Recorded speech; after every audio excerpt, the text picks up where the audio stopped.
de cardiologia aqui do Estratégia Med e componho essa equipe junto aí com o professor Bruno e o professor Paulo. Você pode procurar a gente aí nas redes sociais, a gente tem dicas aí de cardiologia para você e também para tirar qualquer dúvida que você tenha sobre esse assunto. Vamos dar uma relembrada então no que mais cai nessa prova. Então 50% das questões do Revalida foram de valvopatias, então vou relembrar bastante as valvopatias aqui com vocês. Um tema que já caiu e que eu estou apostando que pode voltar a cair na prova é a hipertensão arterial sistêmica, que é um tema aí da atenção básica e o Revalida costuma cobrar muitas questões de atenção básica. Então vamos começar relembrando então a hipertensão. Como é que a gente faz o diagnóstico de hipertensão? Eu posso fazer esse diagnóstico com uma visita do paciente ao médico, né, uma visita ao consultório. Como é que a gente faz com uma visita somente? Quando a pressão desse paciente já estiver maior do que 180 por 110, então já está feito o diagnóstico de hipertensão na primeira visita, ou quando o paciente tem uma pressão maior que 140 por 90, maior ou igual a 140 por 90, mas ele tem um risco cardiovascular alto. Nesse caso também está feito o diagnóstico de hipertensão arterial sistêmica.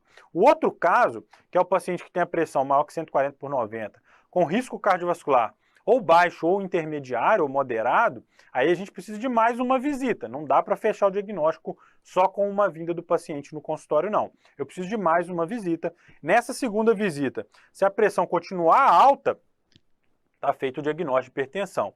Ou se eu fizer um mapa, né, um mapa que é aquela monitorização ambulatorial da pressão arterial, ou MRPA, que é uma monitorização residencial da pressão arterial, eu também posso fechar o diagnóstico de hipertensão no meu paciente.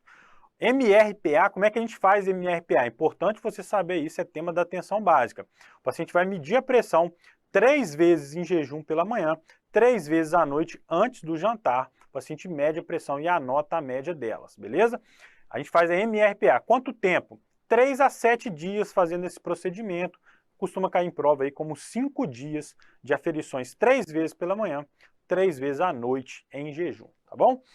Como é que é o valor aí da hipertensão? Qual o valor que define o paciente como sendo hipertenso? Olha aqui comigo, eu vou te fazer saber isso sem precisar de decorar muita coisa, tá bom?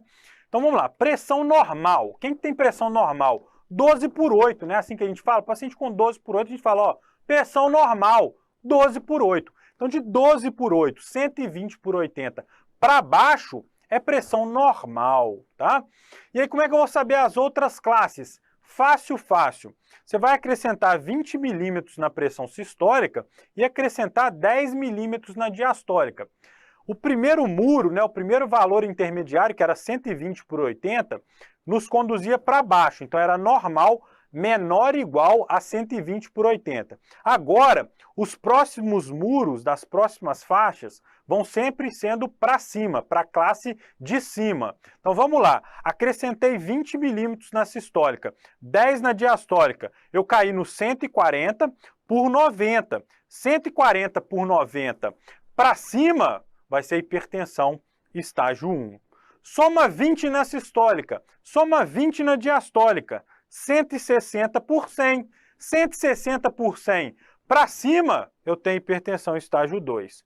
Soma 20 na sistólica, soma 10 na diastólica, 180 por 110. 180 por 110 para cima, hipertensão estágio 3. Então é fácil, lembrou do normal? Primeiro muro para baixo, vai somando 20, somando 10, o próximo muro é sempre para cima. Então vai hipertensão estágio 1, hipertensão estágio 2, hipertensão estágio 3. Quem está entre o normal e a hipertensão estágio 1 é o pré-hipertenso. Está feito aí o nosso diagnóstico. Uma coisa que pode aparecer na prova é o valor aí de referência para mapa, né? Para monitorização ambulatorial da pressão arterial. Quando a gente considera só a vigília, o nosso corte aí é pressão maior ou igual a 135 por 85. Quando é 24 horas, 130 por 80. E quando é só no sono, 120 por 70. Geralmente vai cair ou 24 horas ou a pressão da vigília e o valor de referência da mapa. Se o paciente tem pressão normal no consultório, pressão alterada em casa, então o paciente tem lá pressão normal no consultório, pressão alta em casa, esse paciente está mentindo para o médico. É o paciente mentiroso, é a hipertensão mascarada. O paciente que tem pressão normal em casa e pressão alterada no consultório é o paciente que tem medo do médico. Esse paciente tem uma hipertensão do avental branco ou hipertensão do jaleco branco, tá bom? Outro ponto importante, depois de feito o diagnóstico de hipertensão pelos valores, eu preciso classificar o risco cardiovascular do meu paciente. O score que a diretriz utiliza é esse aqui, que leva em consideração esses fatores de risco cardiovascular. Então a gente tem lá história familiar de doença cardiovascular, circunferência abdominal, obesidade, idade, tabagismo, dislipidemia, resistência insulínica e sexo masculino. São todos fatores de risco cardiovascular. Como é que eu vou decorar isso, Juan? Tá aqui o mnemônico, ó, na sua cara. História familiar do coitadinho, ó. História familiar do coitadinho, para você lembrar dos fatores de risco cardiovascular que a gente considera aí na diretriz de hipertensão. Então pega o seu caderno, escreve lá a história familiar do coitadinho para você se recordar mais ou menos aí dos critérios que a gente tem de risco cardiovascular, né? Então tá lá o mnemônico. História familiar do coitadinho. O que eu faço com essa informação? Joga na tabelinha. Então tá lá, o paciente tem 1 ou 2 fatores de risco, ele fica nessa linha. Se ele tem mais de 3 fatores de risco, ele fica nessa linha aqui. E se o paciente tem lesão de órgão-alvo, doença cardiovascular estabelecida, doença renal crônica ou diabetes, ele já cai nessa última linha aqui. Então o diabético já é alto risco cardiovascular para a gente poder classificar e tratar a hipertensão. Diabetes, alto risco. Paciente que já teve infarto, ele já tem doença cardiovascular. Paciente com doença renal crônica, já tem aqui alto risco cardiovascular. O paciente que tem lesão de órgão-alvo, por exemplo, hipertrofia do ventrículo esquerdo, esse paciente já é de alto risco cardiovascular. Como é que eu trato esse paciente? Então vamos lá. Fácil de tratar. Chegou o paciente hipertenso estágio 1, eu só não vou dar medicação para o hipertenso estágio 1 de baixo a moderado risco. Esse paciente vai para a mudança do estilo de vida e depois ser reavaliado em 6 meses. Todos os outros pacientes aqui, ó, paciente então de hipertensão estágio 2, paciente de hipertensão estágio 3 ou estágio 1 de alto risco, vão ganhar medicação logo de cara. Esses pacientes seguem esse tipo de tratamento, ó. Paciente estágio 1 de risco cardiovascular baixo a moderado, eu vou dar monoterapia, uma medicação só após mudança do estilo de vida. Se a mudança do estilo de vida não deu efeito, eu dou monoterapia. Agora, todos os outros pacientes, ou seja, hipertensão estágio 1 de alto risco, hipertensão estágio 2, hipertensão estágio 3, é combinação de antihipertensivos, já começa 2 de uma vez. Quais são as drogas preferenciais? Diuréticos, né, principalmente aí os tiazídicos, e ECA ou BRA, BCC. São as 3 principais drogas do tratamento da hipertensão. O beta-bloqueador em caso específico, paciente com insuficiência cardíaca, paciente que tenha hipertensão associada à angina, por exemplo, ou que tenha necessidade de fazer uma profilaxia de enxaqueca, aí você pode usar beta-bloqueador. Mas, em geral, não é droga de primeira linha. E quando você vai usar 2 fármacos, você vai dar prioridade para a associação desses 3 primeiros aqui, tá bom? Para que a gente usa 2 fármacos? Para não ter muito efeito colateral dessas drogas, para ter uma melhor tolerância e associar mecanismos de ação diferentes, tá? Por isso que a gente usa aí 2 fármacos. Agora vamos lembrar valvopatia. Valvopatia cai muito na prova do Revalida, então a gente precisa se recordar. Qual a valvopatia que mais cai nas provas? Estenose valvar aórtica, né? Então uma dificuldade da válvula aórtica se abrir. Estenose aórtica é uma valvopatia muito comum, né? Principalmente aí na população idosa. A gente tem 3 principais etiologias, né? De uma forma geral, etiologia degenerativa, senil, ou seja, vai envelhecendo, a válvula envelhece junto, vai ficando calcificada e abre menos. Estenose aórtica senil, calcificada, mais na população idosa. Nos jovens, a principal etiologia é a válvula aórtica bicúspide. Vamos lembrar que a gente tem 3 cúspides na válvula aórtica. Se ela nasce com 2 cúspides, a gente pode ter uma estenose associada a isso, tá? Então, a estenose aórtica bicúspide é a principal causa nos jovens. Uma outra causa importante, não é a mais importante, mas também ocorre muito, é a estenose valvar aórtica reumática, tá? São 3 causas aí de estenose aórtica. Quais os sintomas da estenose aórtica? Então, a tríade clássica da estenose aórtica você tem que saber. Os 3 sintomas clássicos de estenose aórtica são precordialgia, síncope e dispneia. Então, tá lá a válvula aórtica que não está se abrindo muito, chega pouco sangue nas coronárias, tá? Que estão nascendo aqui na aorta, e o músculo cardíaco vai aumentando de espessura, porque está fazendo muita força, então ele vai ficando mais hipertrofiado. Muito músculo com pouco sangue, a gente tem isquemia, tem precordialgia. O paciente tem estenose aórtica, quando ele começa a ter sintoma, esse paciente é gravíssimo, a sobrevida dele é de 5 anos somente. Então esse paciente com sintoma tem que ser operado. Segundo sintoma na ordem de aparecimento é a síncope.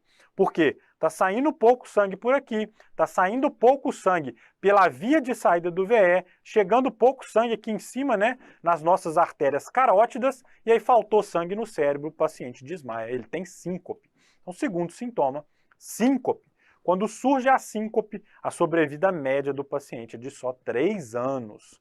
E outro sintoma que pode aparecer também mais tardiamente é um sintoma de insuficiência cardíaca. O coração está fazendo força durante muitos e muitos anos. Vai chegar uma fase que esse músculo fica doente e aí ele perde força de contração. Paciente com estenose aórtica e insuficiência cardíaca, o prognóstico é de só 2 anos, né? Prognóstico gravíssimo para esse paciente. Como é que eu diagnostico isso na prova do Revalida? Vai te falar lá que é um paciente que tem precordialgia, síncope ou dispneia, vai te dar algum desses sintomas. Vai falar que na ausculta cardíaca ele pode ter um sopro que pode ser panprecordial, mas mais audível no segundo espaço intercostal direito ou esquerdo, né, que é o foco aórtico ou aórtico acessório. Esse sopro tem irradiação para o pescoço, para a cervical, né, é um sopro sistólico, um sopro ejetivo, é um sopro que tem o formato de diamante. O que quer dizer isso? É um sopro crescendo e decrescendo, um sopro rude, né? Isso é o sopro da estenose aórtica. Qual manobra pode nos auxiliar aí nesse diagnóstico? Então, o sopro da estenose aórtica, ele vai diminuir quando a gente fizer, por exemplo, a manobra de hand grip, uma pressão isométrica. O sopro diminui. E o sopro vai aumentar, por exemplo, quando a gente pede para o paciente para poder aumentar o retorno venoso. Então, levantar as pernas ou fazer a posição de cócoras, o sopro da estenose aórtica aumenta. Esse sopro também diminui com a manobra de Valsalva, tá? Que diminui o retorno venoso, vai diminuir a quantidade de sangue saindo aqui pela via de saída. Então lembra do sopro da estenose aórtica. Como é que vai estar o eletro desse paciente com estenose aórtica? Sobrecarga ventricular esquerda. Tem uma síndrome que aparece muito em prova relacionada à estenose aórtica, que é a síndrome de Reid, já caiu até em prova de residência em 2021.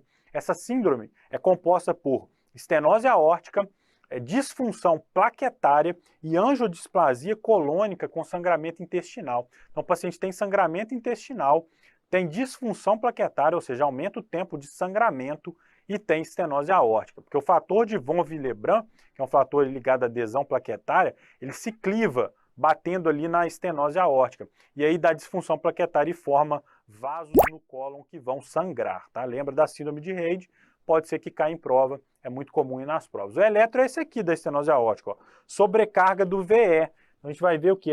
Ondas R muito amplas em V5, V6, ondas S, muito profundas aqui em V1 e V2, preenchendo aí os critérios Sokolov-Lyon, Cornell, né?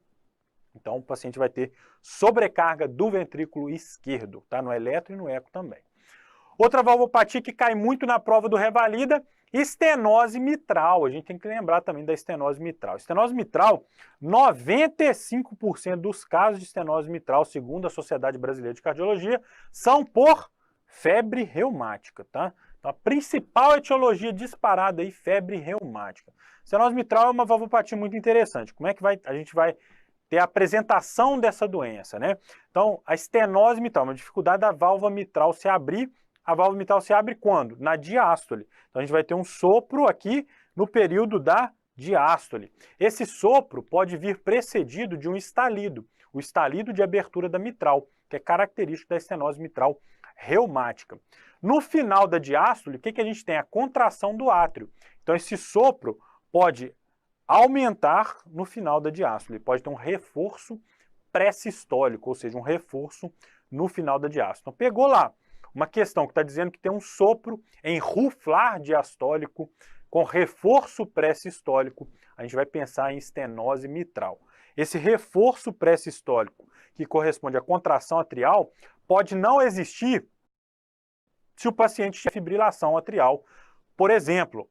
Porque se ele está com o átrio fibrilando, ele não tem contração atrial, ele não vai ter aí o reforço pré-sistólico. Mas geralmente, se o paciente está em ritmo sinusal, a estenose mitral tem um reforço pré-sistólico. O que acontece na estenose mitral? Olho na tela aqui para eu te mostrar agora qual o efeito da estenose mitral dentro aí do nosso coração. Vamos pensar comigo. Se a estenose mitral está dificultando a diástole, quem está fazendo muita força? O átrio esquerdo, né? O átrio esquerdo está aqui fazendo muita força, se sobrecarregando. Então a estenose mitral é uma causa de grande dilatação dessa câmara, grande dilatação do átrio esquerdo. E o ventrículo esquerdo vai dilatar? Não, o ventrículo esquerdo está protegido pela estenose, está chegando pouco sangue dele, ele não tem sobrecarga. Então a estenose mitral é uma causa de sobrecarga atrial esquerda sem haver sobrecarga do ventrículo esquerdo. Retrogradamente, essa sobrecarga atrial esquerda pode acabar sobrecarregando o capilar pulmonar e a gente pode ter hipertensão pulmonar associada aí com estenose mitral.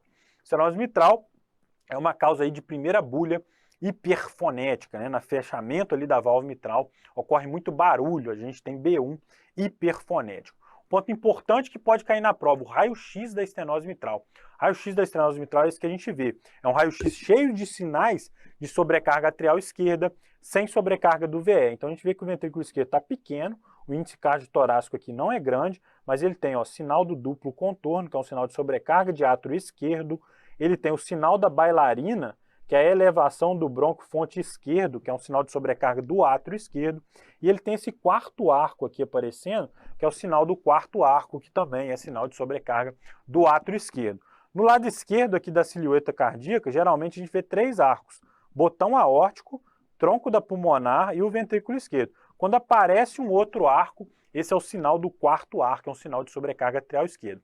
Pode aparecer na prova raio-x com sinais de sobrecarga de átrio esquerdo, hipertensão pulmonar, sem sobrecarga do VE, tá? É o raio-x da estenose mitral. A estenose mitral pode vir associada na prova com gravidez, porque é uma causa de descompensação de estenose mitral, é a gestação. Um eletro que já apareceu na prova do Revalida, associado aí com estenose mitral, esse eletro aqui, ó, que a gente vê sobrecarga atrial, ó, uma onda P com a duração maior que 3 quadradinhos, maior que 120 milissegundos. Aqui em V1, ó, a parte negativa da P, muito grande. Isso aqui é o sinal de Morris, que é um sinal de sobrecarga atrial esquerda. Esse padrão aqui, ó, R', é um padrão de bloqueio de ramo direito, né? Então isso aí é um distúrbio de condução pelo ramo direito, que é associado com hipertensão pulmonar. A gente vê também que a onda P está um pouquinho crescida, tá vendo? Maior do que 2,5 quadradinhos. Isso também é um sinal de sobrecarga de átrio direito. Então esse eletro aí que apareceu na prova do Revalida estava mostrando para a gente uma sobrecarga dos 2 átrios com sinal de Morris e com sinais aí de desvio do eixo para a direita. Estava mostrando uma estenose mitral com hipertensão pulmonar, tá? Falar rapidinho da insuficiência mitral. Insuficiência mitral, uma valvopatia também muito comum, muito importante, que pode causar dilatação tanto do ventrículo esquerdo quanto do átrio esquerdo, então das duas câmaras cardíacas esquerdas. No Brasil, a principal causa ainda é reumática, né? A gente tem que se lembrar disso. Vai dar um sopro no período da sístole, né? Quando a válvula mitral era para estar fechada, ela vai estar ali com a falha de coaptação. Então a gente vai ter um sopro holossistólico, um sopro que acontece durante toda a sístole.